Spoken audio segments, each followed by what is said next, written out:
And just to be sure, oh, here comes somebody else. Make sure you get your language out. You have a couple of language assignments that I'm going to ask about, not to mention the one that was from yesterday that you were supposed to have done. Still haven't gotten pictures from, well, I sent back David's because David didn't have his completed. Schlock, who isn't here yet, didn't have his completed either. Let me.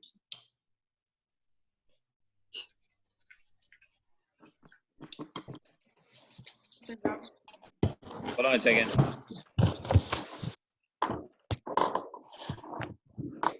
Yes. I did it, but I just didn't send a photo. Okay, one more time. I couldn't hear you very clearly. I did it, I just didn't send a photo. No, you sent it to me, David. Oh, you mean you did it a second time? You finished it? Yeah, I think, You added more notes to it? yes. Yeah, that's fine. Send me a picture then, because that's what I'm going to have each of you do is send a picture either through this phone. You can do it right now. All you have to do is whatever phone you're in, all you have to do is send a picture of it right now. Except for Nathan, who's giving me his. I had to send a picture back. Now, you guys weren't supposed to send this to me, Nathan. You were just supposed to keep it, and then I was just going to check it. That way you had it, but that's okay because I sent you a picture of it now. Your mom, I think, is printing a page for you. Go ahead and send it to me now, either through text or through the Skype, if you want to do that. Now, am I assuming, Giselle, because you're not doing anything, that you do not have it done?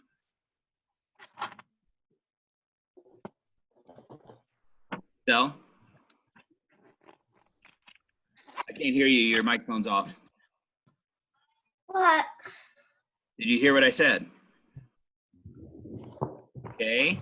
I said you need to send me a picture of the notes from yesterday that you were supposed to have done. The ones where I had to give you guys an extra day because people didn't have it done yet. You have the.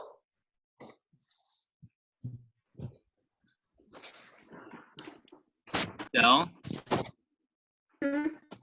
Are you listening to me at all? You are? Why aren't you answering me? What was the question again? Oh my goodness, girl, come on. I said that the notes that you were supposed to take yesterday from the article about Helen Keller that you were supposed to take over the weekend, okay, those notes, did you do them?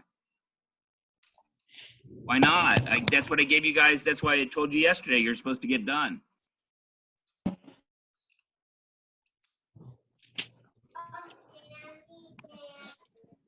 Thank you, Angelica. I got yours. Although, let me see. No, not that one. Yeah, that one. Okay, but I'm also talking about the notes from the Helen Keller thing. Do you have those, Angelica? No, How come you don't have those? I didn't do it. Okay, look, this is completely ridiculous, guys. All right, I just put zeros in for your grades. I can't keep doing this where we repeatedly do it over and over and over again because you guys don't want to do your work. I'm just going to have to put zeros for both you and Giselle. Does anybody else not have theirs? I tell you what, you've got to get them to me today. If you don't get them to me today, they will be a zero. Understood? Same thing for you, Angelica. Same thing for you, Giselle. Got that? Anybody else? Yes, Yuri, you didn't do yours either? No, I did mine. It's just I just sent it to you. That's fine. Yeah, I know. I told people to send them. That's fine. Although I don't see. Did you send it on the Skype? Okay, I'll get it off of there. For the rest of you, send it to me today, with the exception of Nathan, because he's got enough notes. Otherwise, you will be getting a zero on that. You're still going to have to do the other assignments too, and this is going to be a good percent of your grade here. So you want to make sure you get it done. So you better get it done today. Yes, David. I just did. I just sent you the photo. That's fine, guys. You don't have to tell me you sent it. I know. I'll find out. Don't worry about it. Yes, Nathan. Oh, is there any other assignments for language besides the notes and Yes, stuff you that have we the need to take? things that you were supposed to fix on the Phyllis Wheatley thing. That was the Oh, other thing yeah, that you're supposed yeah, to I have did done. that. I'll just read Because there are several people that hadn't rewritten that sentence from yesterday. Giselle, am I to I assume was you don't making have sure. that done either?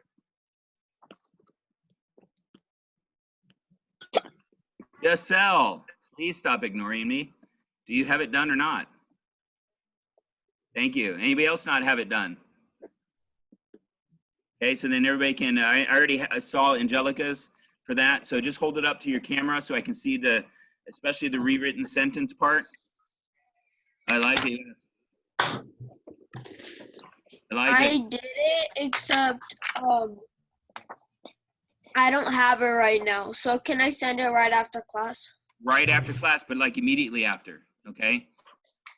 All right, so I see you, Nathan. Okay, I already saw yours, Nathan. And I see you, Schlock, or Tejas. Schlock, I didn't see yours. Yours.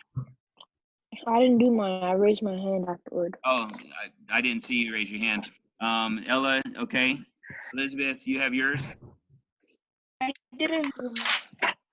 Was that you, Elizabeth, that said that? It seems like it's going in and out here from people. All right, I got you, David.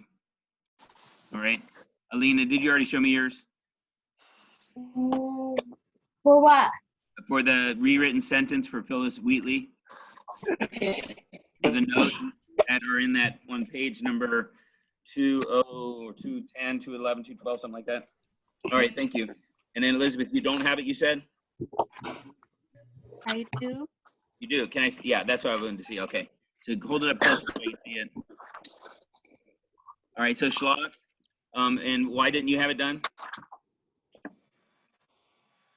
I didn't do it.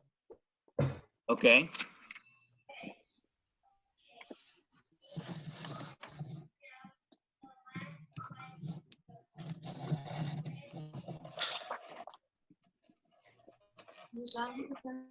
No. I don't know. No, I don't know, Mom. All right, so here we go. Let's go ahead and look at page 211 then. The different things, and I already told you about the one yesterday on number 2. It asked you the 4 facts that were copied incorrectly, and 2 names that were misspelled. So the first fact was number 2 on page 211, that it should have been 1753 instead of 1735. Okay, who found a misspelling anywhere? Tell me what you found if you found one. What did you find, David? On number 3, it's Wheatley's. Right, there should be an E between the L and the E there. I mean, L and Y there for Wheatley's. Okay, did anybody else find another one? Okay, Elizabeth, go ahead. What else did you find? Number 8, Phyllis. Yes, number 8, Phyllis. It's usually Phyllis is actually spelled with Phyllis, but in this case, her name was actually Phillis, and so that one should be correct. Okay, now what about 4 facts then? What facts do we find that are incorrect? Anybody tell me?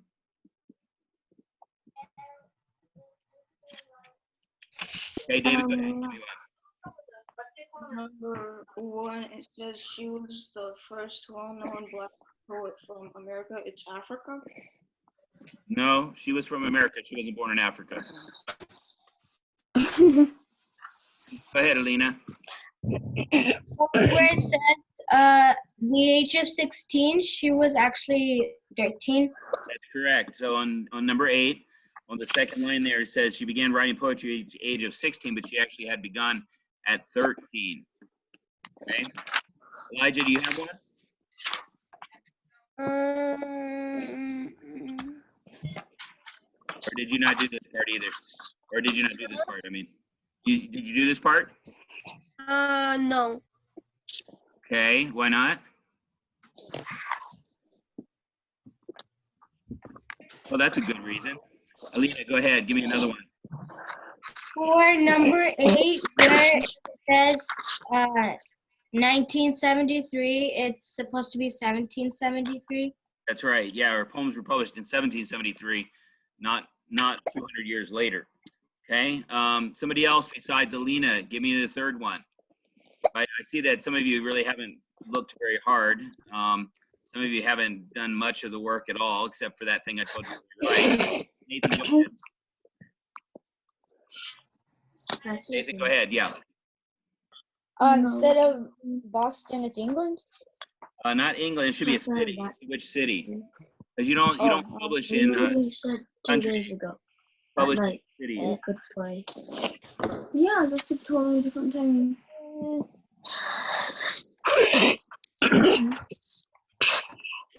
So what did you find? Did you find something there?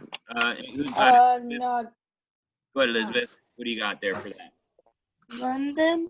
Yeah, it should be London. London. So that is Oh. in England, but you always a city that something is published in, not in a country. I'm not doing anything. All right. So let's hear what. So Tatus, can you tell me what you rewrote for the?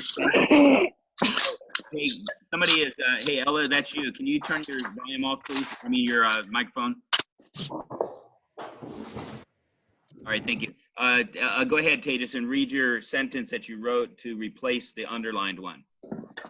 Phyllis started to write poetry at age 13, and one of her first poems was published in 1770.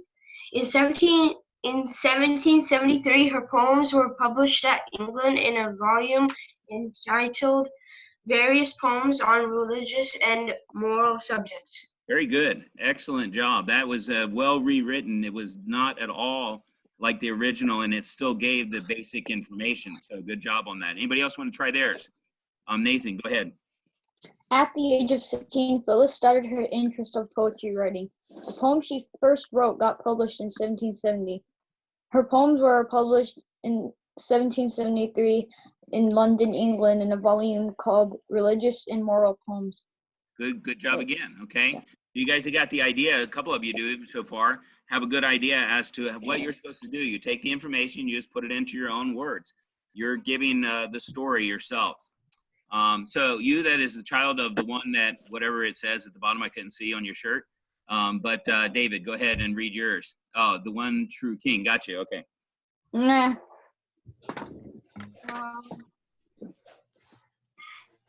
Go ahead. Phyllis began to write when she became a teen and published her poems in 1770. In 1773, her poems were published in London, England. It was entitled Poemism, Various Subjects. I don't know. I can't read my own words. Yeah, well, you should be able to do that. That's one thing that is important, is to write so that you can read your own. But the one thing that it seems, Poems on various subjects, religious and moral. yeah. So when you started off, you said Phyllis started writing poems when she was a teen, right? So you just kind of took those first two sentences and just kind of added one word there and just reordered them a little bit. You could probably do a little bit more of redecorating, I guess you could say, in that sentence, and just rewriting it in a way that it makes it has a little bit more of your own words, as opposed to just looking at what they wrote and trying to rewrite what they wrote.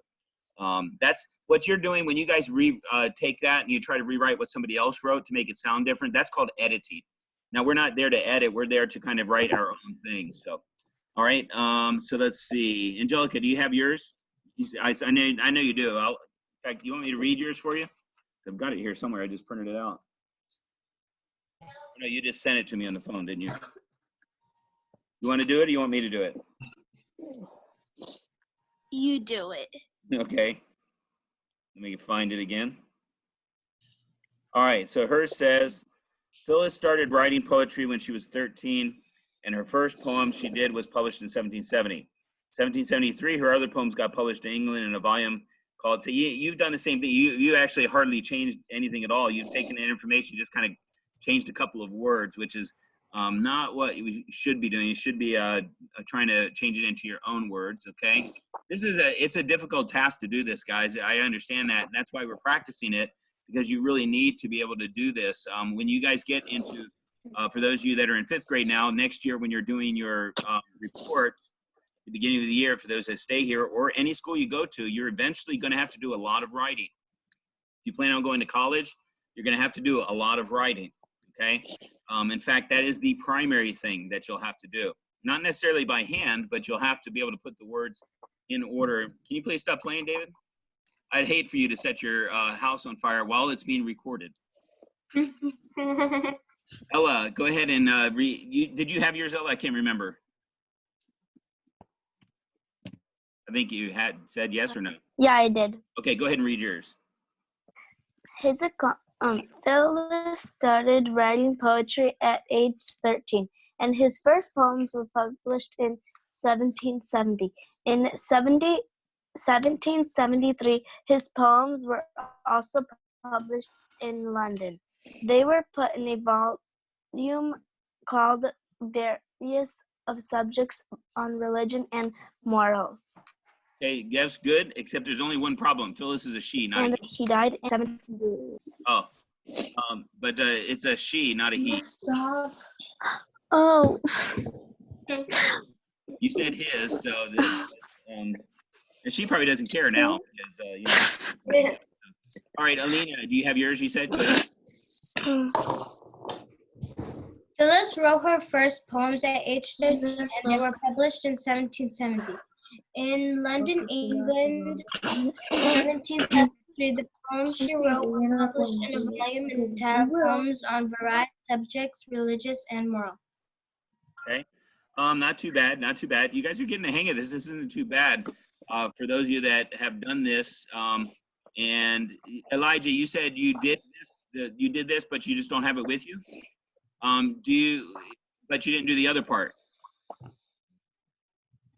The part where we had your microphone's off.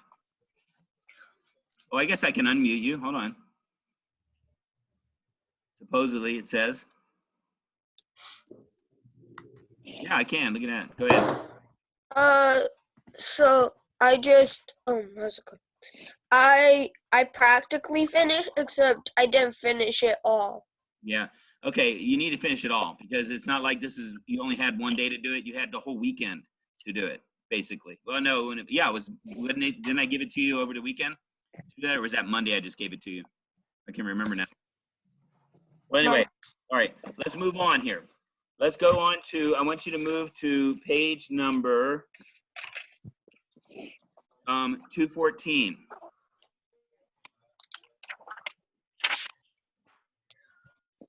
To 214, we're going to talk about outline. Nazar, can you turn your picture on, please? It is 20 after 10, Nazar. I don't know if you're just not able to be here on time or what. Hardly ever see you at all anyway. And yesterday you didn't stay afterward like I'd asked you to. Nazar? It started glitching out. Okay. All right. Then maybe I can talk to you today right after we're done here. Just hang on. Don't sign out when we're done. All right. So we're on page 214 in language, Nazar. So you do have a what do you call it? You have a test for math today, so we're not going to be covering math, but we were supposed to do reading together yesterday. So since there is no reading today, we'll go ahead and do reading together today instead. So here we go. So look at this. It says, here is Tamika's outline. Notice they put her information in the order that she wanted to mention in her paper. Now, there was an outline you guys were supposed to do that I still have only gotten from 3 people. It was the outline about your life. That was on page 204, I believe. Yeah, page 204. You're supposed to do that and send me a picture of it or send it to me in the envelope. Only 3 out of the 12 of you have done it. That means 9 of you have not done it. I have Nathan, Alina's, and Elizabeth's are the 3 that I have. Okay, Schlock, what? I put it in the envelope. No, you did not. You did not put it in the envelope. Schlock, you did not. I remember putting on. Schlock, listen to me. You also put in a whole bunch of papers that weren't done yet. Now, if you did, then you have it because I gave them back to your aunt. Mr. Jones, Yes.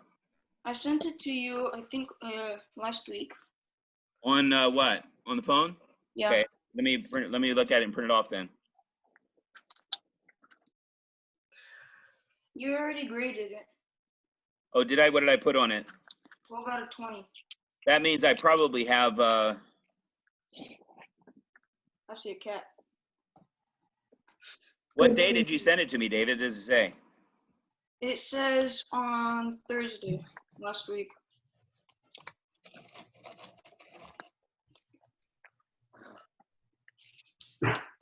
Oh, okay, I see it now. Oh yeah, and I did give you a grade on that. Not a very good one, but it was a grade anyway. I see okay, I see. So, and then you also did the page 197 paragraph. That was the other thing that you guys are missing.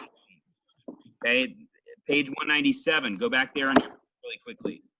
197 B, you were supposed to take one of those subjects and write a paragraph.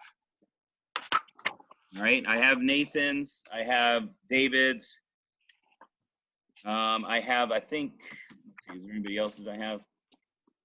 None that I can, there was somebody else, but I can't remember who it was now.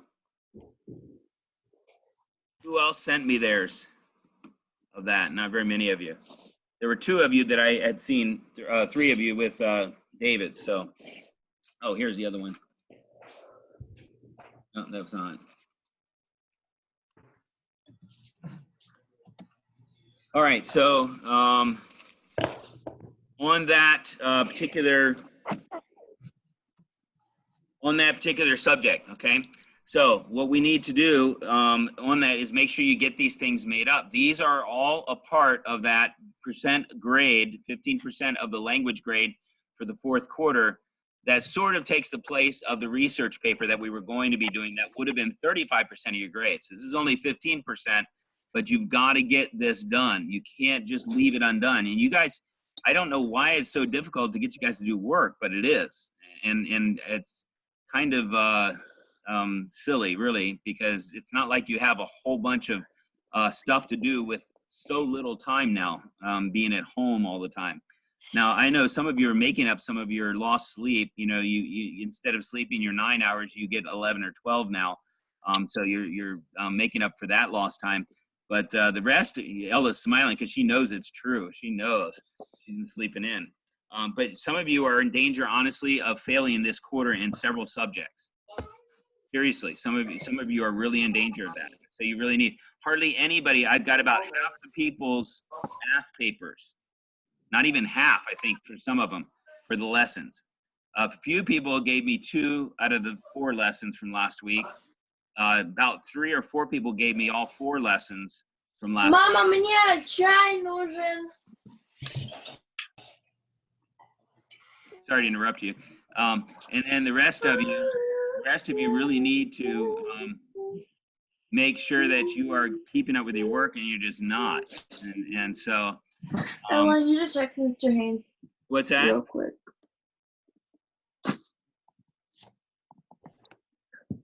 Oh. All right, so look at page 214 then. On page 214, you have the title for the outline for Phyllis Wheatley. Now, what we're doing an outline on is going to be Helen Keller, not on Phyllis Wheatley, but let's give you an idea from that article that we had read back in page number 200, or was that? 207. That's where she gets the information for this right here. So she has the same 3 separations that you guys do, okay?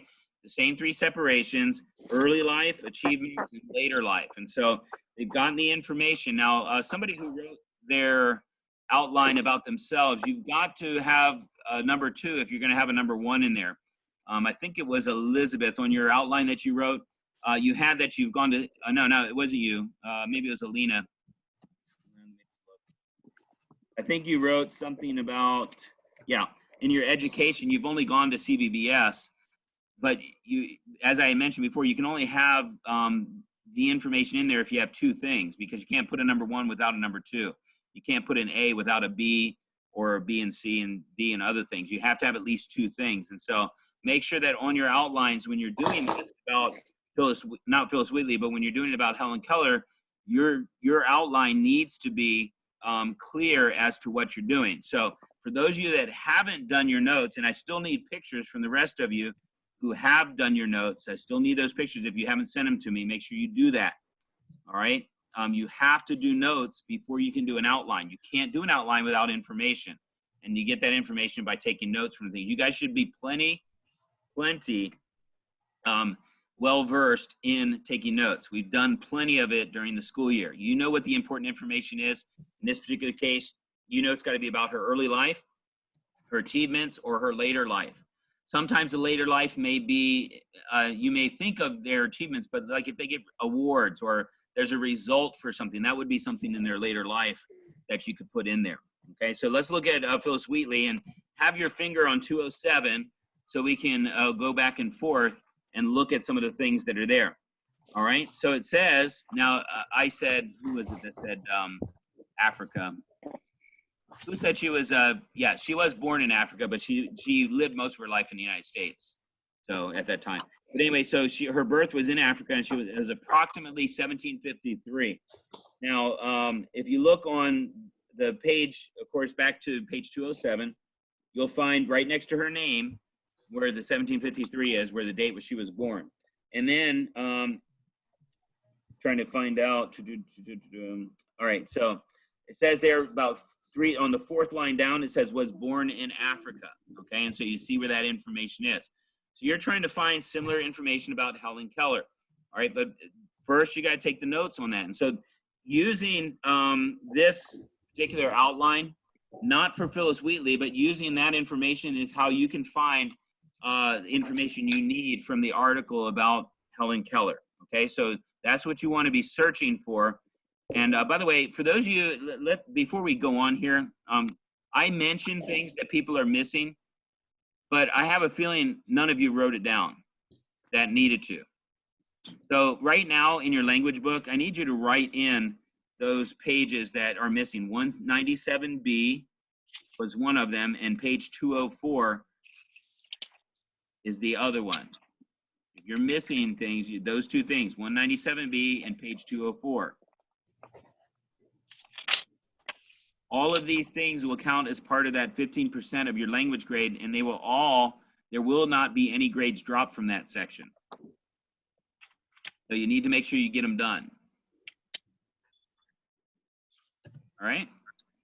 All right, so make sure you've written those down if you didn't have those yet. All right, so then on page, so back to page 214, so it talks about childhood experiences. And so it says the first thing was that she was captured as a slave when she was 8. She was brought to Boston and she was sold to the Wheatleys. And so if we look here, it says on the 5th line, right after it says she was born in Africa, captured as a slave when she was 8 years old, and sold to John Wheatley, a Boston tailor. You notice it didn't give the information about him, the Wheatleys being a tailor or anything like that. All right, that wasn't important to her life. All right, so they didn't put that in there. So we're talking about that it was important who she was sold to, because that had a great influence in her life. And then in letter C, it says she was taught by the Wheatleys at home in geography, history, and English. Those apparently were the subjects she was taught. And so if you go back over there, it says that Phyllis became a servant to Mrs. Wheatley, learned the English language in only 16 months, and began writing poetry age of 13. I'm looking for the other things that she learned.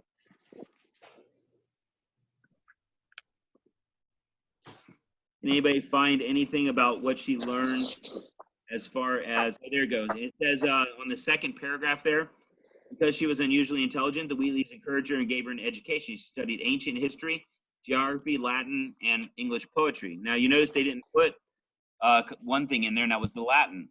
Why how many of you have ever studied Latin before? Does anybody? You've ever looked into Latin? Latin is sort of one of the base languages for English, as well as several of the other European languages, including Ukrainian, believe it or not, is one of those, including Spanish, French. Dutch. Yes, what? Dutch. Dutch, yeah. I looked into Dutch a little bit, but Yep. German, all those things have basically, that's why sometimes some of the words are the same between the languages or sound the same. For instance, in English, it's a car. In Spanish, it's carro, C-A-R-R-O. And so that's what they call it. All right, so continuing on. So look down at the achievements that she had. And so it says in letter A, started to write poetry when she was about 13. B, published a book of poems in London. Okay, so those are the two things they listed. Could you add anything into that? Or could you separate anything and add some information under one of those particular things of her achievements? So for instance, under she started writing poetry when she was 13. Could you add some things? Is there enough information there to add underneath of it?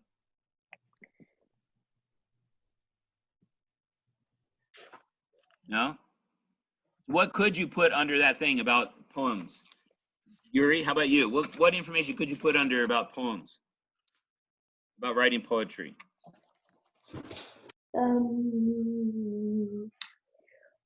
She wrote I guess they sort of included it in there. If it just said that, you notice that none of those are sentences, they're all phrases, okay? So you could have said, wrote poetry, or started to write poetry, and then you could cut it off, and maybe you could put under when she was about 13, but then you wouldn't have a B there about achievements. So what other achievements did she have? Well,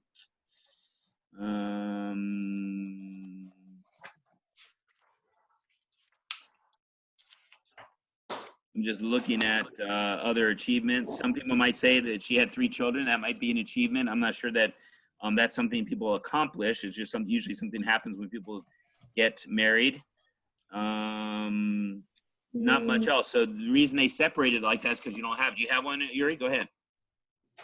her first poem was on the death of Rev. Mr. George Whitefield. Okay, Whitfield. Yeah, George Whitfield, who was a Christian at that time. Okay, so good. All right. So that's there's some good information there that you can find even in that short little article. And then the later life, you notice it says first well-known Black poet. Now, how old was she when she died? Anybody? How old was 31. she? Yeah, 31 years old, if that. Now that's let me explain something to you. I am 55 years old, okay? And being 55 years old, I think of 31 as being young, and it is. Back in those days, though, people did die young. Many times they did.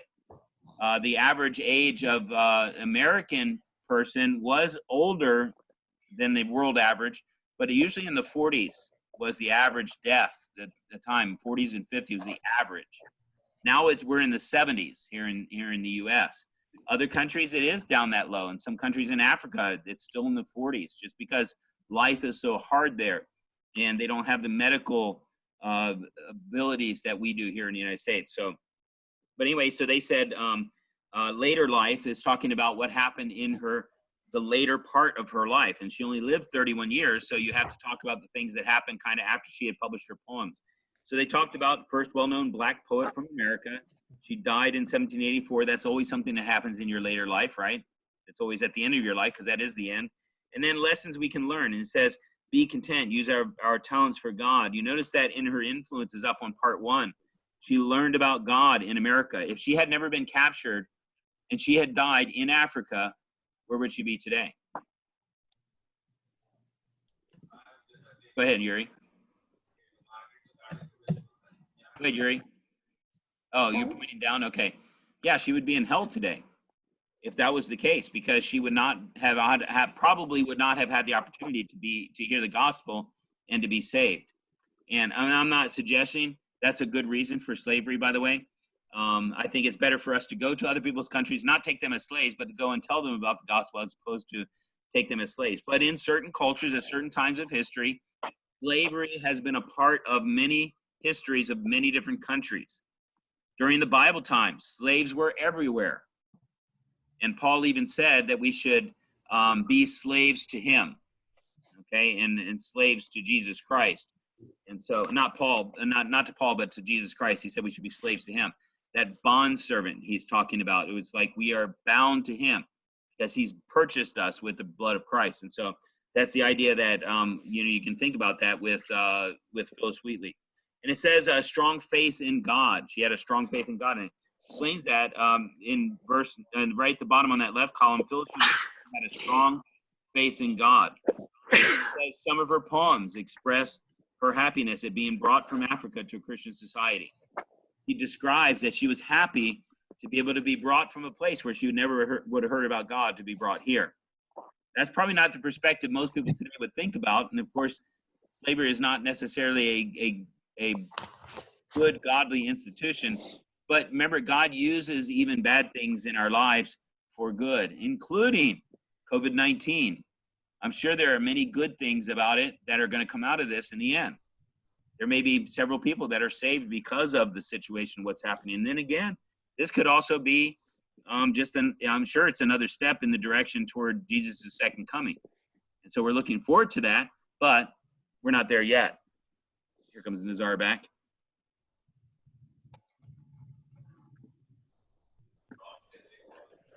Potentially. Well, he said to admit him, and he asked to admit him. There he is. Okay.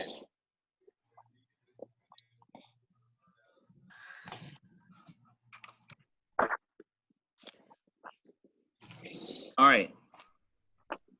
Welcome back, Nazar. Hi. Did you get cut off again? No, my computer randomly started doing Windows 10 updates. Oh, nice. Yeah, I had an update this morning. Good thing I saw it before I started trying to do the class. All right, so let's move on then. And what I want you to do, this is going to be your assignment that I want you to do. Now that you've got to get me your notes, and this is the reason why, you need to have enough notes to be able to put in here in an outline. And that's your assignment for today. All right, it was the assignment I was going to give you yesterday, due tomorrow. But since everybody decided they were going to not do the assignment, not everybody, I know some of you did, some of you are ready to go ahead and start writing. And so you can put together an outline. Now we're going to put together the outline, and we're going to use information from each other in order to help us write one particular outline, okay?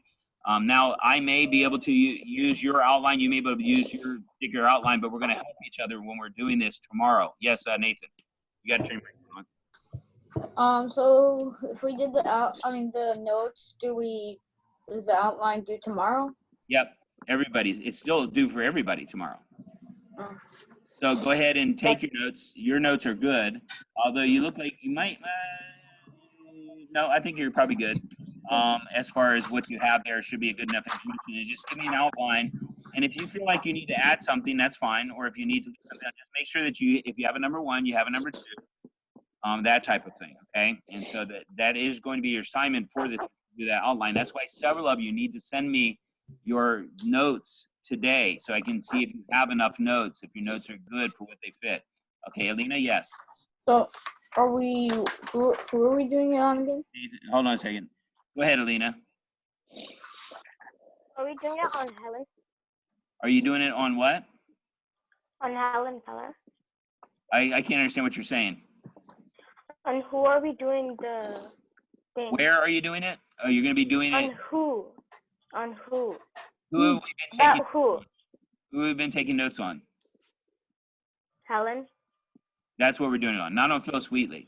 Phyllis Wheatley, this is just an example we're using to kind of see how to do an outline. And so you're going to be doing it on Helen Keller. All right? Got that, Giselle? So you need to get busy there, girl, and get those notes done, okay?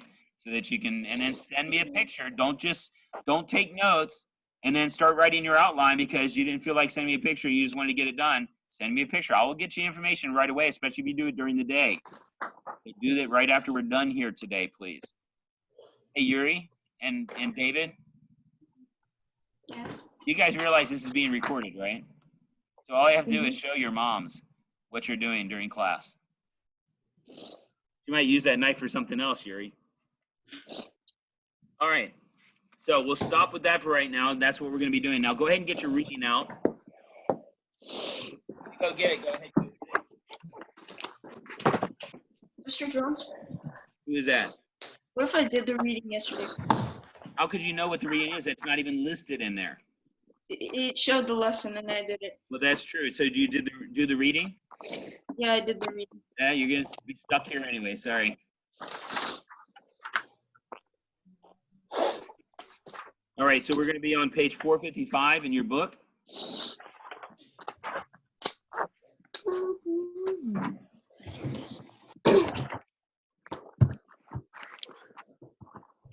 What page? 455.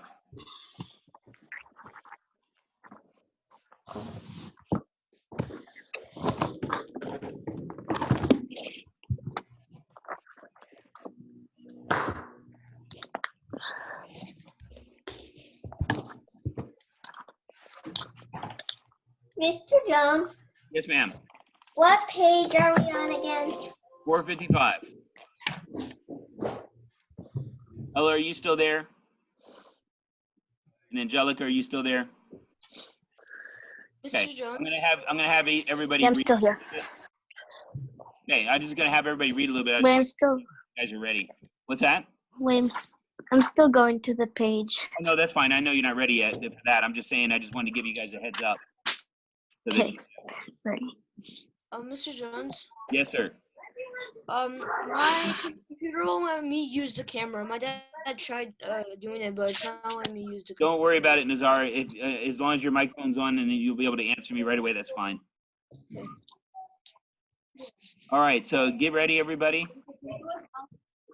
Oh, somebody just left. Who was that?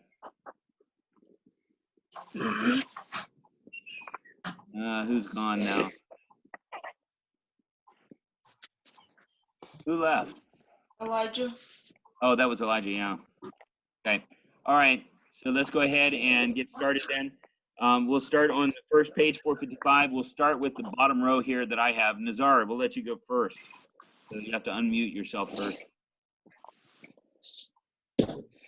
Can you think of a story you've read that made you laugh? Well-written stories always affect our emotions, making us laugh or feel pity or gasp with surprise. Even when we know that the story is entirely made up, we can react as though the characters were real people and as though the events were happening right then. Okay, Elizabeth. Unmute. Unmute. Reading a story that way stretches our understanding. It helps us experience what others experience. Reading is one way that we can become wise as serpents, but remain harmless as doves. We don't have to make the mistakes that the characters in a story make to be able to learn from them. Okay, Ella, go ahead.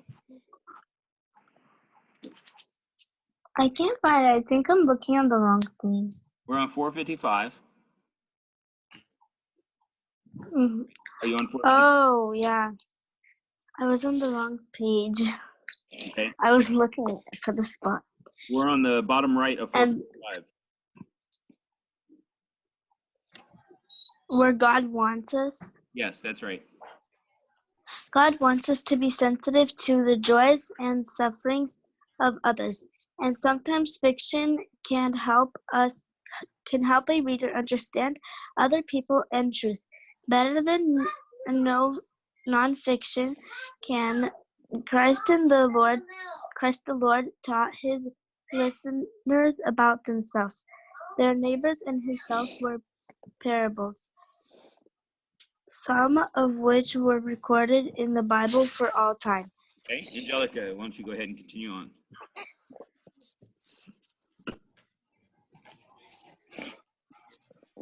Mr. Jones, Yes. I lost it. We're on 456. Like not the page. Ma'am, it has to be in the book. There are no 456 pages in your work text. Wouldn't that be scary? Like I lost it like where we are reading. 456. When a story is written well, it can easily carry us along with the gripping adventure or the funny dialogue or the outrageous characters. And in being carried along, we may not notice other things the author is trying to give us as well. Okay, let's move to Yuri. Go ahead. I want to make sure I give everybody a chance to read here. You got a microphone? Yep, go ahead. For example, if a character is clever and likable and always making jokes, we might enjoy his company so much that we find ourselves laughing when he makes fun of going to church. One more sentence. Most authors who do not believe in God do not write stories in which the characters come right out and say, for instance, God does not hear our prayers. All right, Alina, go ahead. Yeah, microphone, Alina. Rather, they usually write stories with characters that heartily believe in God and prayer. The stories then show the characters praying diligently and those prayers never being answered. At the end of the story, the characters might even still believe in prayer, but the reader will begin to have some doubt. Okay, Schlock. And we're on page number 457, Elijah. Sometimes authors want us to accept their view of things as the only view of things. If an author is bitter and unhappy, he may write stories that say life is hopeless and unfair. And if he writes with great power and beauty, many readers will accept his view as truth. But he is giving a false picture of life and of God, who allows all things to happen for his ultimate glory, and who knows the end from the beginning. But you know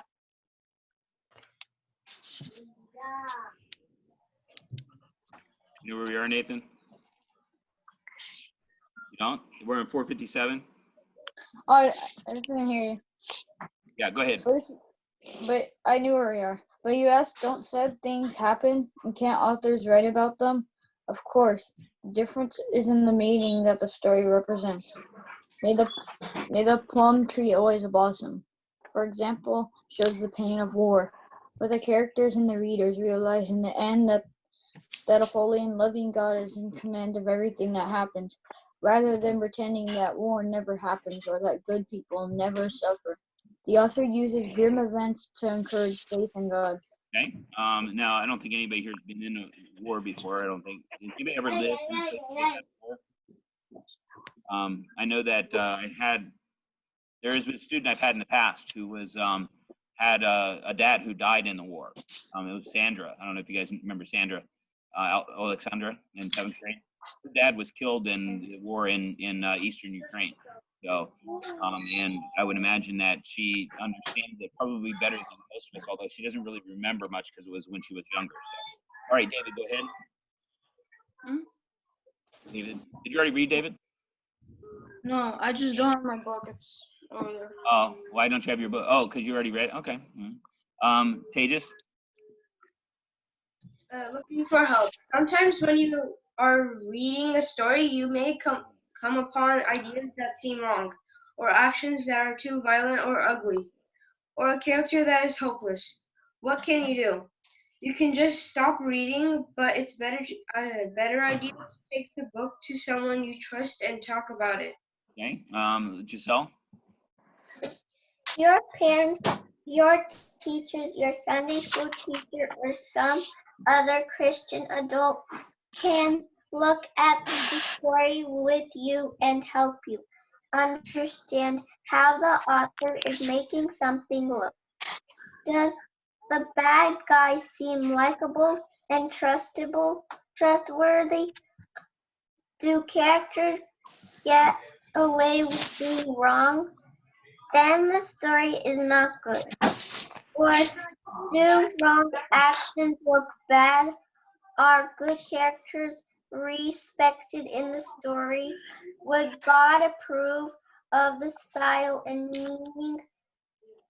Then the story, even if about hard times or unhappy events, is probably good.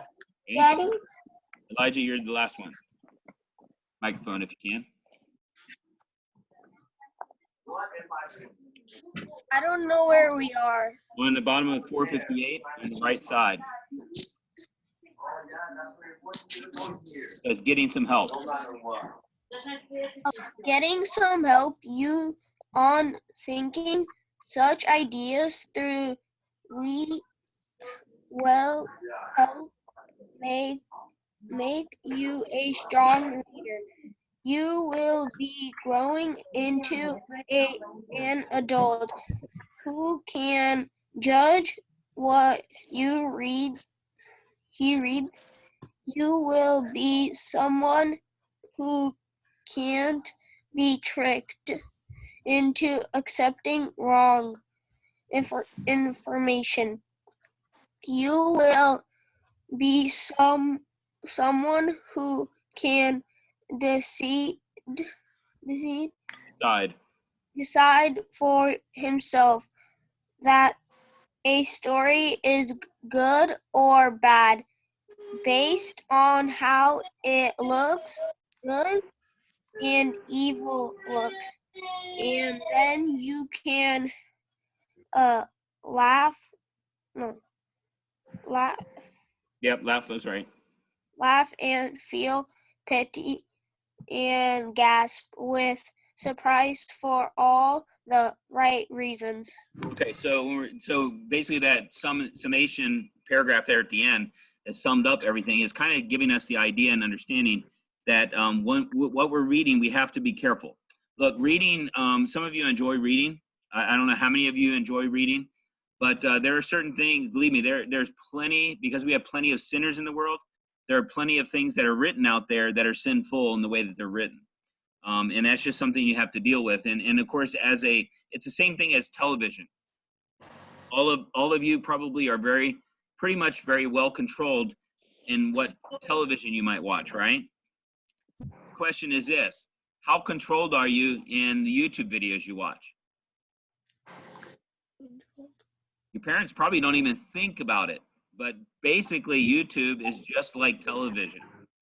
There are things on it that are not good for us to watch. There are things on it that are not healthy for us to watch. They're not helpful at all, but are just as damaging to our thinking and are anti-God or anti-Christian as anything else that we might read or that we might watch on the regular television. So all of that plays the same role, because in what we're doing in our reading and what we look at in our reading, of course, this is focused on reading. Why?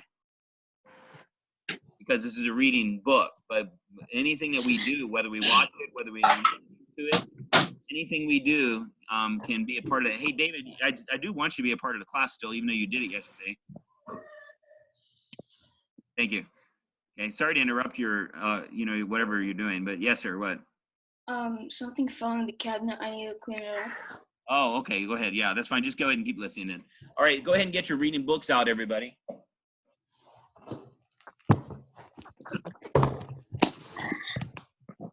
And turn to page 183 in your work text.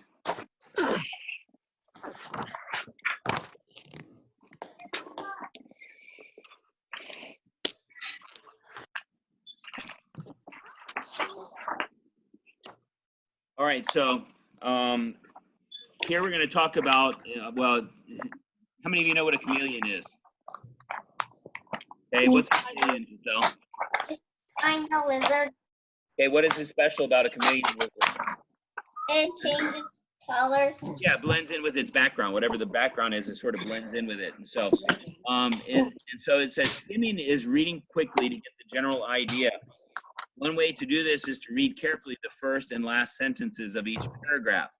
So quickly read the up and then quickly read the other. So look at the first sentence. It says, long ago, people noticed that a certain lizard-like creature had a ruff of scaly skin around its neck. Now let's go to the last one.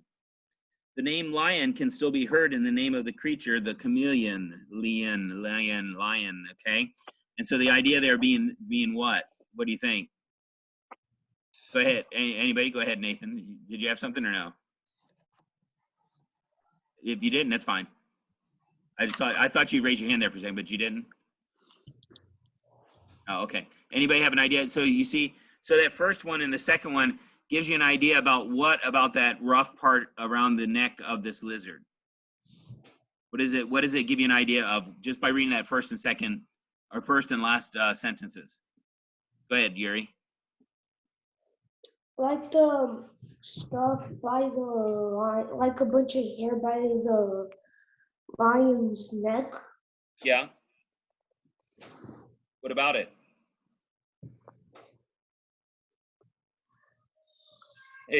You got that part right, but what about it? It like covers their neck. Okay, but what about that last sentence that says the name lion can be heard in the name of the creature, the chameleon? Oh, Leon? Like the Anybody have an idea? Think about the thing around the neck. What they're trying to give the indication is that it sort of looks like a lion's mane. You know how a male lion will have the big hair on the outside of its head. That's kind of the idea of what they're trying to get, and so you get that idea from that. On the first sentence of the next one, the chameleon is cold-blooded, which means that it cannot produce body or heat for its own body. And then in the last sentence, but the early morning sun warms it until it can move normally. So what does that tell you? Just automatically, what can you think of at nighttime happens to the chameleon then? If it's able to warm up in the morning. Okay, Yuri? like can't walk or anything. Well, I don't know if it can't walk, but go ahead, David. It loses its abilities. Like, Well, it slows down probably. In other words, it slows down, and that's for any kind of reptile. By the way, a snake is the same way. It's sort of like, how many of you have ever seen a bee when you know you've had them all summer, then it gets colder, and then you see a bee and it's at its nest and it's sort of just kind of like moving really slowly, and it's you know, it's very sluggish. The same thing happens to insects. You don't see very many insects when it gets colder because they start to slow down. They end up dying in the long run. That doesn't necessarily happen to reptiles, but all right. And so we get the idea. So after skimming the article, let's answer each question. What is the article mainly about? Is it mainly about a chameleon's ability to catch food or characteristics of a chameleon? You look at each topic sentence, that should give you an indication. Go ahead, Nathan. The characteristics of it? Yeah, the characteristics of chameleons, because it talks about the first of the chameleon is cold-blooded. It has this rough of scaly skin. The chameleon can turn its eyes in different directions at the same time, which seems kind of weird to, you know, if I was looking that way and that way at the same time. I know some of you would probably think, oh, I think you can already, Mr. Jones, because I've seen things behind you when you didn't even know. You know, seeing it tongue, it talks about its tongue, and it talks about on that last paragraph, look at the last paragraph, but even though all these traits are interesting, one characteristic alone gives the chameleon world renown, the strange ability to change color to match whatever surrounds it. And so you see it's talking about its characteristics, okay? All right, so let's look at the next thing on which information could be found in this article. Chameleon's color changing ability or the way lizards and snakes look alike. Everybody? Changing ability. The color changing ability. Yeah, the first one, the color changing ability of it, okay? Then number 3, which information would not be found in this article? Chameleons as pets? Yeah, it doesn't say anything about chameleons as pets in there. It's all about its characteristics. Mr. Jones, where are we? Work text page 183. Now we're on 184, next page over. All right. You guys have learned the word propaganda. You heard about it in history, I believe, if I'm not mistaken. Since that's the case, what you need to do then is think about this, all right? So there are 4 types. You have bandwagon, you have testimonial, or you have name calling, all right? So testimonial would be like somebody says, hey, I've used this product and man, it really made things different for me. And, you know, or I was able to grow 10 inches tall just by standing on this step, you know, whatever it might be. Testimonial. Somebody famous says they use a product and it did this great wonders for them. That's a testimonial. A bandwagon. Hey, everybody else is doing it. Why don't you go ahead and do it as well? You know, you should join us. Everybody's doing it now. You should do it as well. It's going to be good for you. That's a bandwagon type thing. And then name calling means you don't want to use that other product because that other product is made with all kinds of, you know, fake sugars and things that are not good for you. That's name calling. So looking at those 4 there, go ahead and write down the ones that you think would be the right ones for each one, and then we'll go over them in a second. Mr. Jones, Yes, Yuri, question? would you repeat what bandwagon and testimonial is? Bandwagon is the kind of thing where everybody's doing it, so you should do it too. And then testimonial would be like somebody is talking about how a particular product has worked for them. And so they're giving a testimony of it themselves.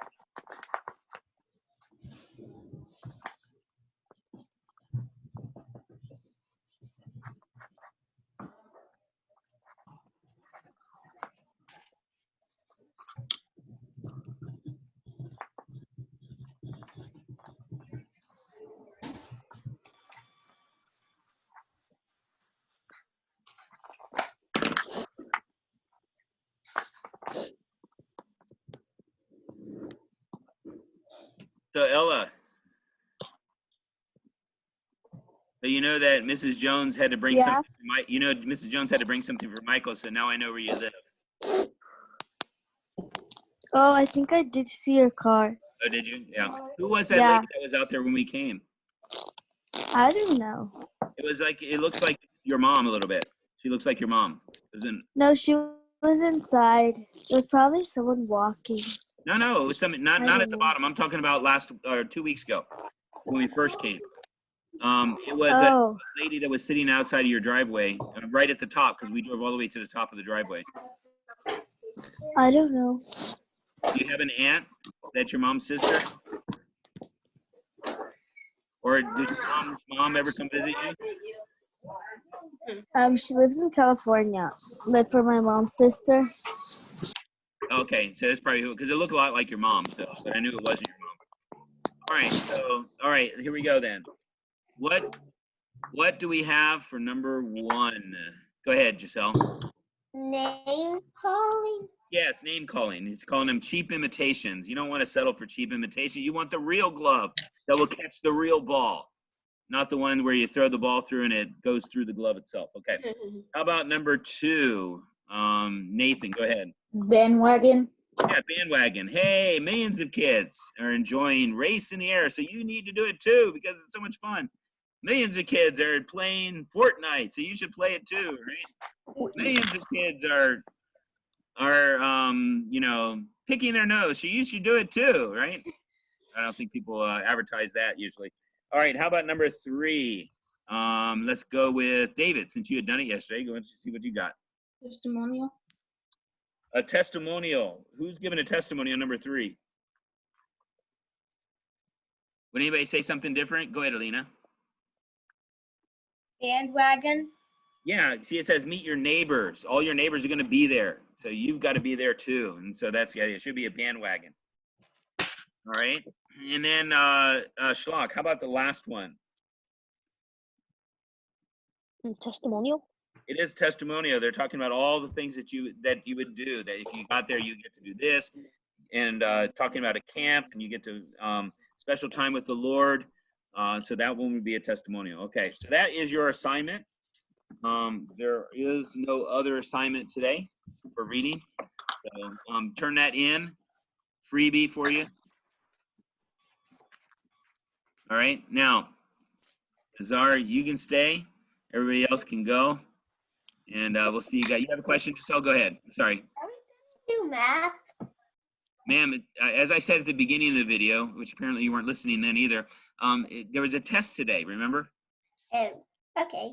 And so you don't have math today, except for the test. You do have to do tests. Okay, Schlock, go ahead. What? Schlock? Mm-hmm. You had a question? No. Oh, your hand. I thought your hand was up. You're just holding the device. All right. Go ahead. Yes, David, what? So about the house, we don't know if we're gonna get it. Oh, how come? Cause my dad has to have a job over there. Yeah. Or because we don't have enough money to get the house. But Right. Yeah. So what does your dad do then? my dad is asked his coworker at his job right now. He asked him if he could get a phone number of someone in Kentucky who works there. Oh, yeah. So, but what does he do? What does your dad do? He does heating and air conditioning. Oh, okay.